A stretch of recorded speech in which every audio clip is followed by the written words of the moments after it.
दफा 370 यानी आर्टिकल 370 पर फिर से समाप्त होने जा रही है और आप सब जानते हैं कि यकम मई 2024 एक ऐसा दिन होगा जब उन दरख्वास्तों पर जो नजरसानी की दरख्वास्तें हैं या फिर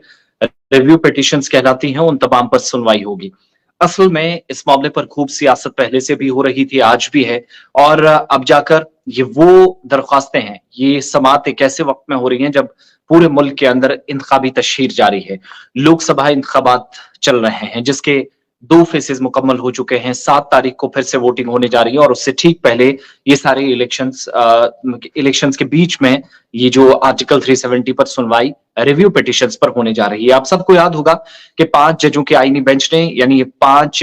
जज जो थे वो संवैधानिक पीठ में शामिल थे जिनने फैसला सुनाया था और 2 अगस्त के बाद डेली बेसिस पर सुनवाई शुरू हुई थी पिछले साल 2023 का मैं जिक्र कर रहा हूं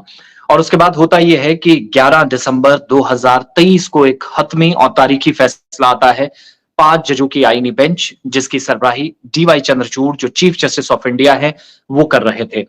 फैसला उस वक्त ही आया कि दफा 370 जिसको मनसूख करने के लिए या जिसके डाइल्यूशन के लिए साल 2019 में 5 अगस्त को मरकजी सरकार ने फैसला लिया और 31 अक्टूबर 2019 को ऑफिशियली 2 मरकज के जेर इंतजाम इलाकों या केंद्र शासित प्रदेशों या 2 यूनियन टेरिटरीज में जम्मू कश्मीर और लद्दाख को मुनकसिम कर दिया। तो पुरानी एक रियासत को 2 हिस्सों में तकसीम करने का जो फैसला था, क्या इसकी कोई लीगल वैलिडिटी थी, आईनी इसकी कोई हैसियत थी या नहीं? इस फैसले को यानी 5 अगस्त 2019 वाला जो फैसला था उसको सही करार दिया गया सुप्रीम कोर्ट ऑफ इंडिया की जानिब से। तो 11 दिसंबर 2024 को जो फैसला आया, 2023 को माफ कीजिएगा, उस फैसले को दोबारा से चैलेंज किया गया और अब जानकारी यह है कि 2 दर्जन से ज्यादा ऐसे जो एप्लीकेशंस हैं पिटिशंस की सूरत में वो अदालत उज़्मा का रुख कर गई हैं और यूटी के अंदर आप सब जानते हैं कि सितंबर 2023 जब 11 दिसंबर 2023 को हतमी फैसला सुनाया गया तो कहा गया कि असेंबली चुनाव भी सितंबर 31 2024 से पहले पहले तो बहुत सारे लोगों का यह ख्याल है कि शायद असेंबली इंतखाबात कहीं ऐसा तो नहीं कि सरकार का कोई और मौक़िफ़ सुप्रीम कोर्ट में आता है इस समाअत के साथ साथ,